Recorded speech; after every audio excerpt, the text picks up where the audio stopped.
जय श्री राम दोस्तों। अयोध्या नगरी आज फिर इतिहास में स्वर्ण अक्षरों से लिखी गई।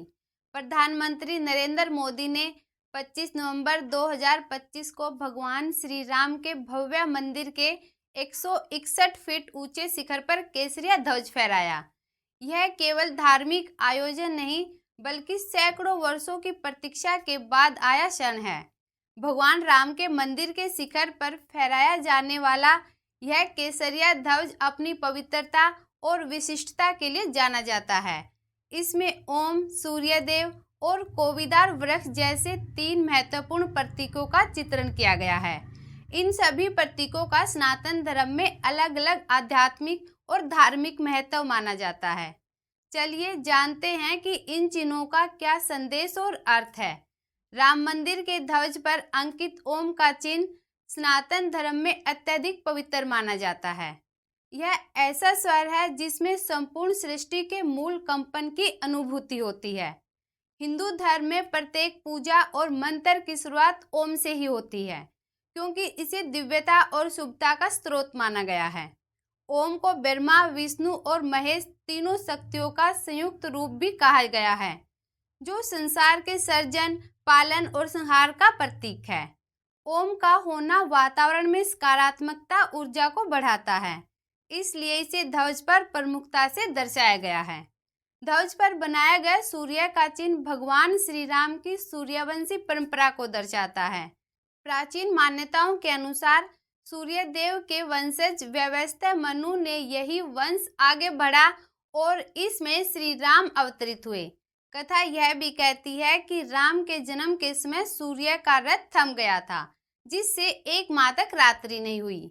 भगवान राम सूर्य देव के उपासक थे और रावण से युद्ध के समय भी उन्होंने सूर्य देव की आराधना कर शक्ति प्राप्त की।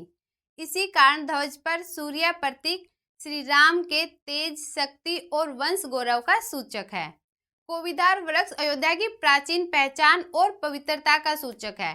कोविदार वृक्ष मंदार और पारिजात वृक्षों से मिलकर बना एक हाइब्रिड वृक्ष है, जिसे ऋषि कश्यप ने बनाया था। यह प्राचीन वनस्पति हाइब्रिड का भी प्रतीक माना जाता है। कोविदार वृक्ष को आयुर्वेद में उपयोगी माना जाता है। कहा जाता है कि इसके फूल, पत्तियां और छाल कई रोगों में औषधि के रूप में प्रयुक्त होती है। माना जाता है कि यह वृक्ष देवताओं का प्रिय है और इसके आसपास सकारात्मकता शक्ति बनी रहती है। प्राचीन काल में अयोध्या के ध्वजों पर यही वृक्ष अंकित किया जाता था। रामायण में प्रसंग आता है कि जब भरत सेना सहित वन में भगवान राम को वापस लेने के लिए गए, तब सेना की ध्वनि सुनकर राम और लक्ष्मण सतर्क हुए। लक्ष्मण ने उत्तर दिशा से आती हुई सेना के ध्वज पर कोविदार का चिन्ह देखकर ही पहचाना था कि यह अयोध्या वासियों की सेना है। तभी से कोविदार वृक्ष को अयोध्या की राज परंपरा का प्रतीक माना गया है। इसी कारण इसे राम मंदिर के ध्वज पर भी स्थान मिला है। ध्वज का स्वरूप और ध्वजारोहण के शुभ मुहूर्त की बात करें तो राम मंदिर पर फहराया गया ध्वज केसरिया रंग का है, जिसकी लंबाई 22 फीट और चौड़ाई 11 फीट रखी गई है। ध्वज दंड 42 फीट ऊंचा है और इसे मंदिर के 161 फीट ऊंचे शिखर पर स्थापित किया गया है। खास बात यह है कि केवल एक नहीं बल्कि अन्य 6 मंदिरों पर भी इसी प्रकार के ध्वज फहराए गए। सभी ध्वज विशेष रूप से अहमदाबाद में तैयार कराए गए हैं। ध्वजारोहण अभिजीत मुहूर्त में किया गया। माना जाता है कि इसी मुहूर्त में भगवान श्री राम का जन्म हुआ था। आज मार्गशीर्ष शुक्ल पंचमी भी है, जिस दिन माता सीता और भगवान राम का विवाह हुआ था। इसे विवाह पंचमी भी कहा जाता है।